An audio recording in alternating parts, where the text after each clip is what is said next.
Wahai anak-anak muda sekalian, cuba tanya pada diri kalian, ke mana jatuhnya sikap dan peribadi anak-anak orang Islam? Ke mana hilangnya moral dan akhlak Islam?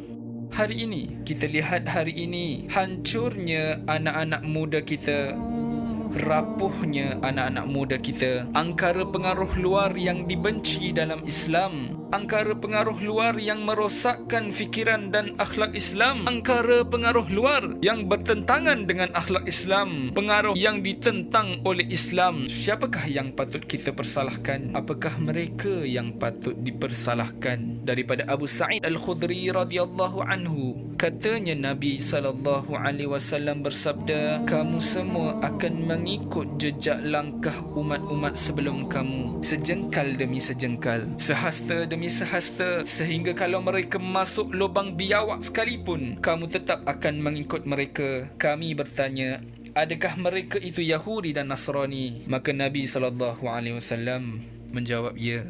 Siapa lagi kalau bukan mereka? Ketaksuban mereka kepada artis-artis sehingga mereka lupa siapa yang patut mereka kenal, siapa yang patut mereka idolakan, siapa yang patut mereka contohi, siapa yang patut mereka ikuti. Di manakah letaknya nama insan mulia di hati mereka? Di manakah letaknya Nabi Muhammad SAW dalam fikiran mereka? Di manakah letaknya jasa Nabi Muhammad SAW dalam ingatan mereka? Di mana?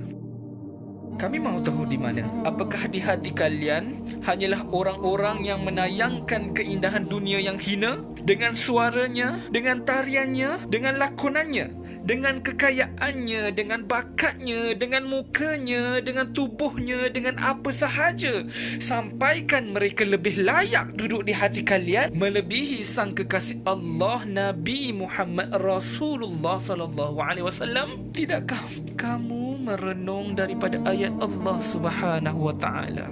A'udzu billahi minasy syaithanir rajim.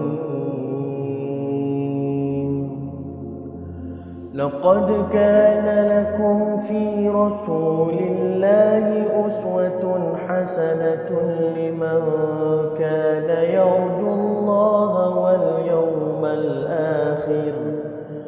لمن كان يرجو الله واليوم الآخر وذكر الله كثيرا صدق الله العظيم.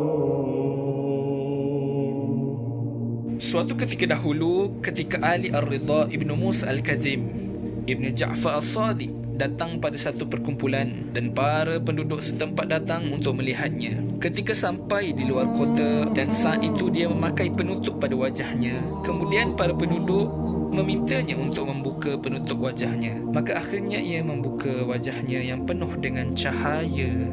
Dan saat itu hadirin disebab dengan tangisan. Maka mereka berkata, ceritakanlah kepada kami satu hadis daripada bapa dan atuk-atuk kamu. Maka aku meriwayatkan daripada ayahku Musa Al-Kazim, daripada ayahnya Ja'far As-Sadiq, daripada ayahnya Muhammad Al-Baqir, dan daripada ayahnya Ali Zainal Abidin, daripada ayahnya Al-Husain, daripada ayahnya Ali bin Abi Talib, daripada Rasulullah SAW, daripada Allah Subhanahu wa taala berfirman, kalimah la ilaha illallah adalah bentengku. Barang siapa yang mengucapkan la ilaha illallah akan masuk ke dalam bentengku, dan barang siapa yang masuk ke dalam bentengku maka ia terjaga dari seksa. Mereka menulis hadis tersebut dengan sanad ini, dan para hadirin yang berjumlah 20,000 orang di luar kota menyiapkan bekas dakwat dan siap untuk menulis dengan dakwatnya. Mereka tidak ada pena yang mudah kita dapatkan dengan mudah dan murah. Mereka hanya ada ranting dan potongan kayu serta dakwat untuk menulis. 20,000 orang yang hadir dalam pertemuan itu, mereka menulis hadis itu. Seperti itulah kedudukan agama dan ilmu pada zaman tersebut. Hari ini, berapa ramai orang Islam yang berkumpul kerana ilmu. Kerana hari ini yang kita lihat, orang-orang Islam yang hadir hanyalah di konsert-konsert dan hiburan, di media sosial, artis, selebriti dan gosip, di stadium dan tempat permainan, di pusat-pusat hiburan, di tempat-tempat maksiat. Kenapa tidak di masjid dan surau? Hari ini maksiat berleluasa, kemungkaran merata-rata, aurat, arak, zina, Sudah terang-terangan, apakah kita tidak takut dengan ancaman Allah?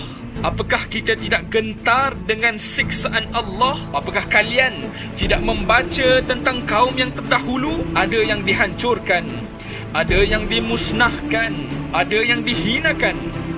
Apakah kalian tidak merenung ayat-ayat Allah Subhanahu wa taala? Dan berapa banyak kami binasakan negeri yang penduduknya telah berlaku sombong dan melakukan kerosakan. Dan kami tidak akan memusnahkan sesuatu tempat melainkan penduduk tempat itu melakukan kezaliman. An Abi Wa'il an Abdillah an-Nabi sallallahu alaihi wasallam annahu qala al-mar'u ma'a man ahab. Daripada Abu Wa'il, daripada Abdullah, daripada Nabi SAW bersabda, seseorang akan bersama dengan orang yang dicintainya. Maka cintailah orang yang soleh, kerana seseorang itu akan dibangkitkan di hari kiamat bersama dengan orang yang dicintainya. Akan tetapi, kalau kita cinta, kalau kita kasih, kalau kita memuja pada ahli maksiat, takut-takut kita akan dibangkitkan bersama mereka. Maka tak kala itu, adakah mereka yang akan memberi syafaat kepada kita?